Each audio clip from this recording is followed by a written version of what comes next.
Halo Tribuners, salam jumpa di Tribun Ambon hari ini edisi 4 Februari 2022. Kami akan hadirkan sejumlah informasi terupdate dari kota Ambon dan sekitarnya. Bersama saya Tanita Patesina, kita mulai dengan berita pertama. Aktivitas di tambang emas Gunung Botak, Pulau Buru kembali ramai pasca insiden penembakan. Aktivitas di tambang emas Gunung Botak di Dusun Womsait, Desa Dava, Kecamatan Welata, Kabupaten Buru, kini sudah kembali ramai pasca insiden penembakan Sabtu 29 Januari 2022. Demikian disampaikan salah seorang penambang BK saat dikonfirmasi tribunambon.com melalui sambungan telepon Jumat 4 Februari siang. Menurut pengakuan penambang ini, sebagian besar dari mereka mulai kembali bekerja sejak Kamis 3 Februari. Katanya jumlah penambang mencapai ratusan orang yang hingga kini tengah beraktivitas. Sebelumnya lokasi tersebut sepi pasca terjadinya kasus penembakan oleh oknum Brimob terhadap seorang penambang hingga tewas. Seluruh penambang seketika meninggalkan lokasi pertambangan. Sementara itu pelaku penembakan telah ditangkap dan tengah diproses hukum di Mapolda Maluku.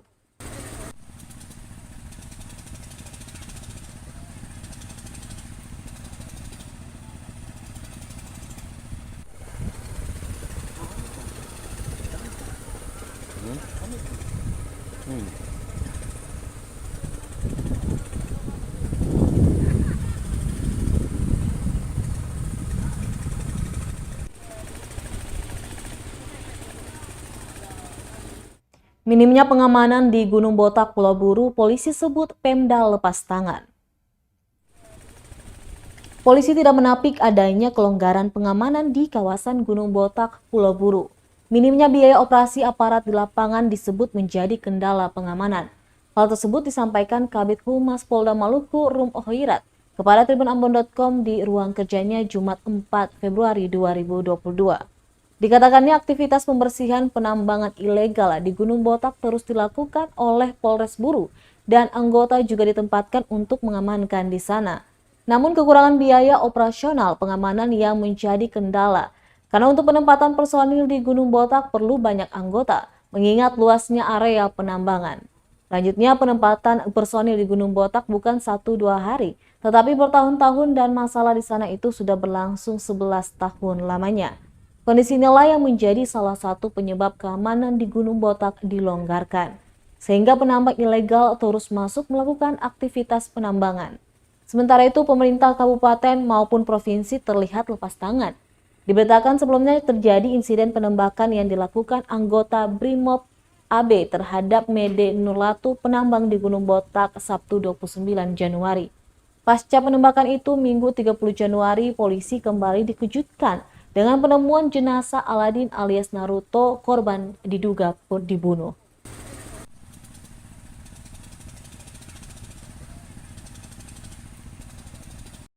Warga bisa ini ke sana. Untuk mengosongkan Gunung Botak itu suatu hal yang mudah. 1 hari, 2 hari, atau 3 hari TNI, Polri bisa mengosongkan Gunung Botak itu. Tapi yang menjadi kendala setelah dikosongkan, siapa yang menjaga? Karena untuk menjaga di sana bukan 1 hari, 2 hari, atau 1 bulan. Itu waktu yang lama dan bertahun-tahun. Tentunya ini membutuhkan biaya operasional, terutama makan dan minum. Apabila anggota yang ditempatkan di sana tidak dibekali dengan biaya operasional, maka itu nonsen. Kenapa? Karena dia bisa terpengaruh. Nah, oleh karenanya memang kemarin ada pelonggaran di sana sehingga penambang kembali lagi melakukan kegiatan penambangan kembali di sana, dan ini sangat bisa sesalkan. Sampai kapanpun apabila tidak ada kebijakan yang jelas terkait dengan Gunung Botak maupun tidak ada secara bersama kita bahas menyangkut pengamanan operasional pengamanan di Gunung Botak, maka yakin dan percaya kapanpun akan bisa kembali.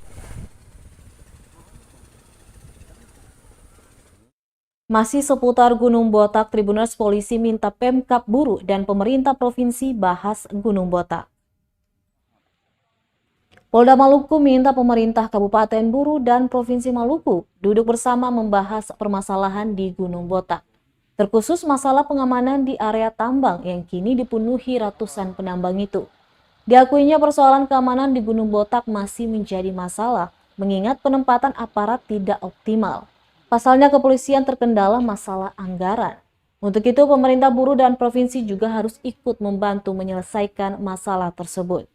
Kabid Humas Polda Maluku Rum Ohoirat kepada Tribun Ambon menyebutkan, kalau tidak ada duduk bersama antara kepolisian, Pemkab, dan Pemda, maka kalau terjadi masalah di Gunung Botak, maka yang disalahkan kembali adalah pihak kepolisian.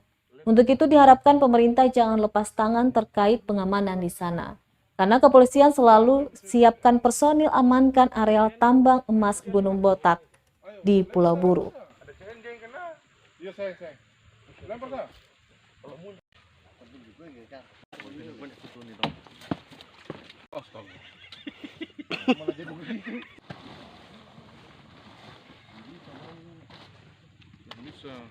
Jadi harus pemerintah kabupaten dan pemerintah provinsi juga duduk bersama ya. Duduk bersama-sama untuk mengambil kebijakan terkait dengan Gunung Botak ini. Kita mau apakan Gunung Botak ini? Kita mau dikelola secara baik oleh pemerintah, mau diambil alih pemerintah atau diserahkan kepada masyarakat. Inilah yang harus segera untuk diselesaikan. Kalau tidak, kapanpun yang selalu disalahkan adalah polisi. Padahal untuk pengamanan Gunung Botak itu tidak mudah, memerlukan biaya yang tinggi. Kalau untuk mengamankan 1 bulan, 2 bulan, 3 bulan, itu mungkin biaya dari kepolisian masih bisa untuk itu. Tapi kalau sudah bertahun-tahun, 2011 sampai dengan sekarang, 2021, 10 tahun, anggaran operasionalnya itu dari mana? Kalau memang untuk mau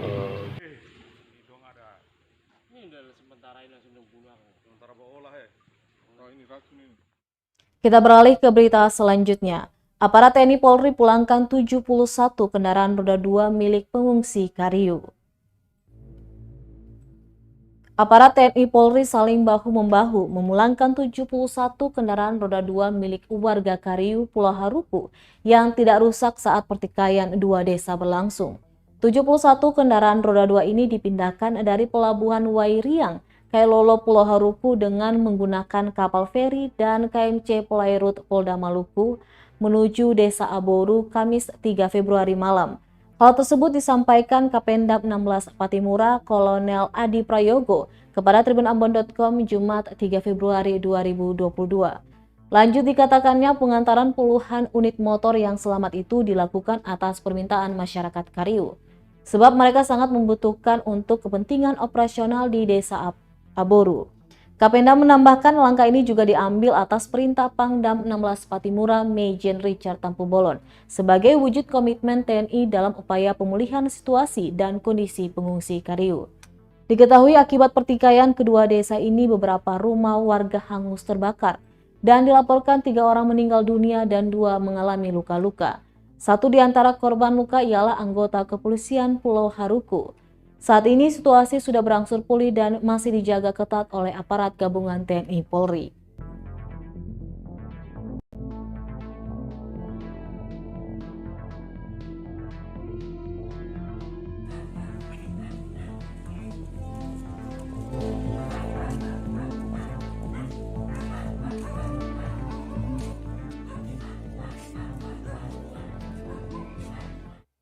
Berhenti penyelidikan, Kejari Ambon tutup kasus korupsi DPRD Kota Ambon.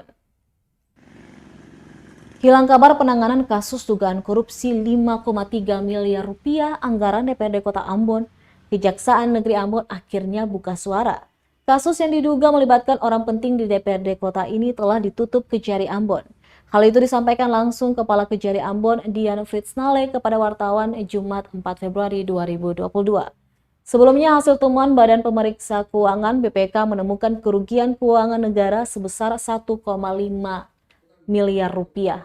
Namun kata Nale sebanyak 5,5 miliar rupiah telah dikembalikan ke bendahara pemerintah kota selama penyelidikan. Pengembalian itu pun dibuktikan dengan surat tanda setor. Namun siapa saja yang mengembalikan tak disebutkan oleh Nale.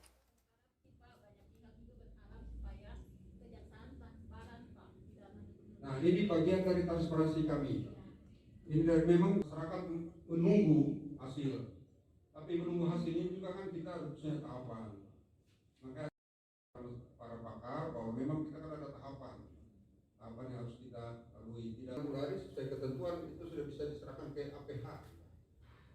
kita tanpa diserahkan pun kita sudah sikapi, begitu, ya.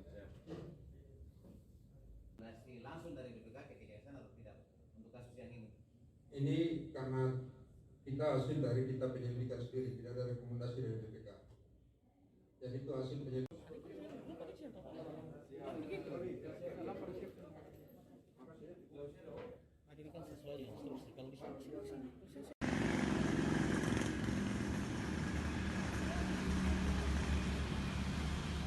Tribunnews 267 orang terpapar COVID-19 di Ambon. Kasus terbanyak tersebar di Batu Merah. Kota Ambon alami lonjakan kasus COVID-19 yang sangat signifikan. Berdasarkan data kasus COVID-19, Satgas Penanganan COVID Kota Ambon tercatat per Jumat 4 Februari 2022 sebanyak 267 kasus terkonfirmasi positif. Wali Kota Ambon Richard Lehnapesi mengatakan kasus paling tinggi berada di Kecamatan Sirimau, terkhususnya di Negeri Batu Merah, yakni sebanyak 41 kasus di Batu Merah dan Kecamatan Sirimau total 111 kasus. Dirincikan Kecamatan Nusaniwe sebanyak 67 kasus, Kecamatan Teluk Ambon Bagola sebanyak 49 kasus, serta Kecamatan Teluk Ambon sebanyak 24 kasus dan Lei Timur Selatan paling sedikit yaitu 12 kasus. Seluruh tokoh-tokoh agama ya dalam rangka membatasi lagi kegiatan-kegiatan keagamaan yang sesuai dengan level 2 maka dia 50%.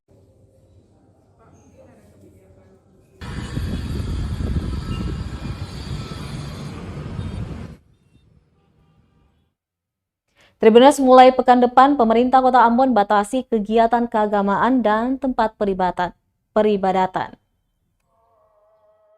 Pemberlakuan pembatasan kegiatan masyarakat atau PPKM Mikro Level 2 di Kota Ambon resmi dimulai Senin 7 Februari 2022. Aktivitas masyarakat kembali dibatasi pemerintah Kota Ambon. Mulai dari penutupan sekolah tatap muka, juga kegiatan peribadatan akan dibatasi. Wali Kota Ambon Richard Lehnapesi mengatakan kegiatan keagamaan seluruh kepercayaan akan dibatasi, menyusul lonjakan kasus COVID-19 di Kota Ambon yang tak sampai 2 pekan. Aturan itu juga telah tertuang dalam Instruksi Wali Kota Ambon nomor 2 tahun 2022 tentang penanggulangan COVID-19. Saat ini, kata Lehnapesi, pemerintah Kota Ambon akan berkoordinasi dengan seluruh pemuka agama. Ketua hari ini Manuel, semua orang sudah sadar saya tidak kantor polisi, nggak perlu ada. Iya, tidak perlu saya hadir di sini. Si pemerintah kota akan rapat koordinasi juga dengan seluruh tokoh-tokoh agama ya dalam rangka membatasi lagi kegiatan-kegiatan keagamaan yang sesuai dengan level 2 maka dia 50%. Nah, kita tahu ini kan DPM sementara melaksanakan kegiatan sidang jemaat. Nah, itu juga harus kita antisipasi betul ya, harus antisipasi betul. Jadi baik untuk kegiatan keagamaan di Kristen, di Islam, di Katolik maupun juga untuk acara-acara hiburan, termasuk acara-acara kawinan ya. Nah, itu kita akan sosialisasi dalam 3 hari ini. Ke depan lagi kita akan batasi betul untuk itu. Adventus yang kita sudah jalani ini, hidup kita nyaman. Minimal kita bisa seperti pohon Natal yang indah, bukan cuma indah di luar saja. Baju baru, rumah baru.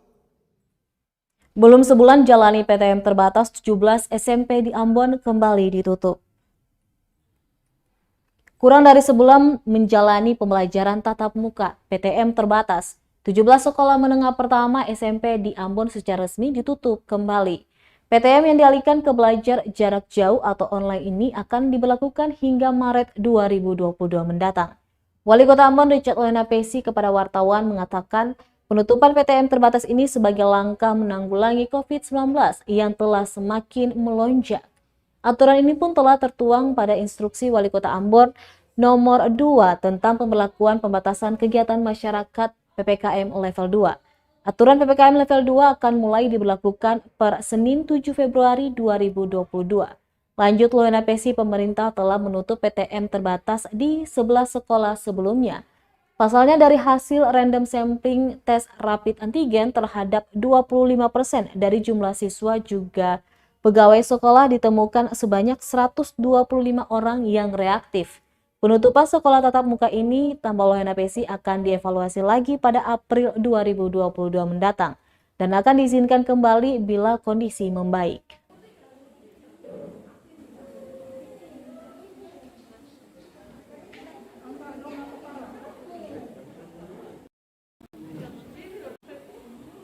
Ketentuan dalam SKB 4 Menteri itu, kalau ada sekolah yang terindikasi COVID, itu maka diliburkan untuk 14 hari.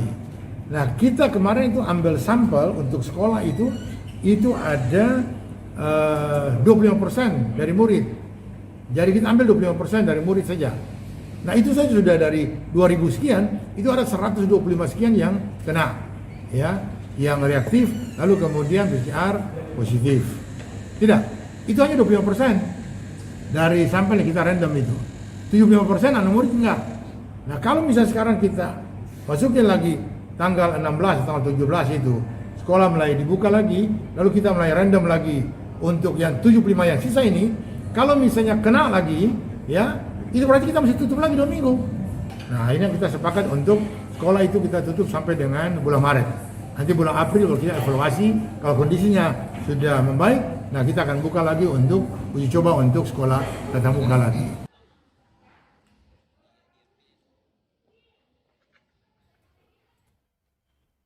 Dinilai efektif cegah penyebaran COVID-19, Wakil Rakyat minta Satgas kembali gelar operasi justisi. Wakil Ketua DPRD Kota Ambon, Rustam Latopono, meminta Satgas Penanganan COVID-19 wajib kembali menggelar operasi justisi. Kata dia, di tahun 2021, operasi justisi termasuk salah satu cara yang paling tepat untuk meminimalisir penyebaran COVID-19 di Kota Ambon. Menurutnya, kasus COVID-19 bisa kembali naik tajam kemungkinan karena Satgas sudah mulai lengah dalam mengontrol penerapan protokol kesehatan di tengah masyarakat.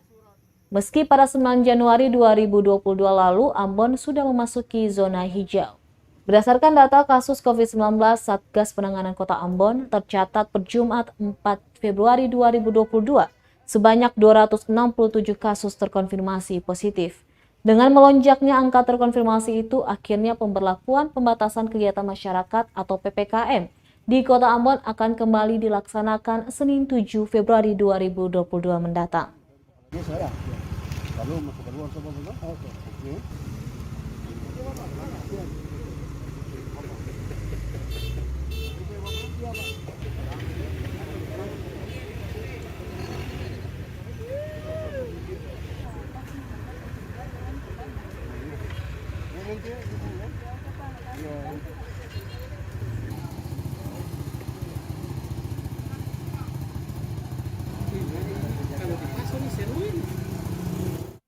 Setahun jalan rusak di Dusun Pohon Durian, Pulau Buru belum diperbaiki. Ruas jalan di Dusun Pohon Durian, Desa Namlea, Kecamatan Namlea, Kabupaten Buru mengalami kerusakan. Pantauan tribunambon.com di lokasi Jumat 4 Februari 2022. Sekitar pukul 2 siang terdapat puluhan titik lubang di ruas jalan Kota Lama tersebut. Pengendara yang melintas pun tampak menurunkan laju kendaraan dan sangat berhati-hati. Menurut warga setempat, Haris, kerusakan jalan sudah cukup lama dengan panjang hampir 1 km. Lanjutnya, meski telah lama rusak, namun hingga kini belum juga ada upaya perbaikan.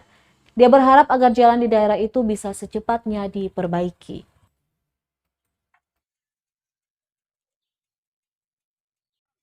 Ini rusak, Pak. Kalau di Dusun Pundurian ini jalannya ini sudah paling lama, Pak. Belum bisa dipastikan kapan dia rusak, tapi yang jelas sudah paling lama. Sudah paling lama memang. Iya. Ini kira-kira untuk kerusakan ini berapa? Kalau ukurannya itu berapa meter kira-kira untuk kerusakan? Hampir 1 kilo. Hampir 1 kilo itu kalau tidak salah itu. Untuk kerusakan ini kira-kira dari pemerintah daerah atau Pak Dinas dalam hal ini Dinas PU sudah tinjau langsung terkait dengan ini atau? Iya, kalau terkait dengan itu kan ketum pernah tuh demo sudah sekitar 2 kali. Dan dari pemerintah daerah sudah di sini juga sudah janjikan dan sudah ada tim yang turun untuk ukur. Kira-kira tim yang turun itu sejak kapan itu yang pengukuran itu? Yang pengukuran itu sejak kalau tidak salah itu mulai bulan-bulan Oktober 2021 iya. Kemarin. Kira-kira dari PU sendiri apa dong tanggapinya seperti apa, Pak? Iya, menurut kalau tanggapan dari PU itu jalannya ini sudah masuk di dalam anggaran 2022 yang nanti akan segera dikerjakan ini. Tapi saya tahu kapan mau dikerjakan. Tapi kalau menurut janji yang mereka janjikan kepada ketua orang Pondurian itu bulan 2 Februari.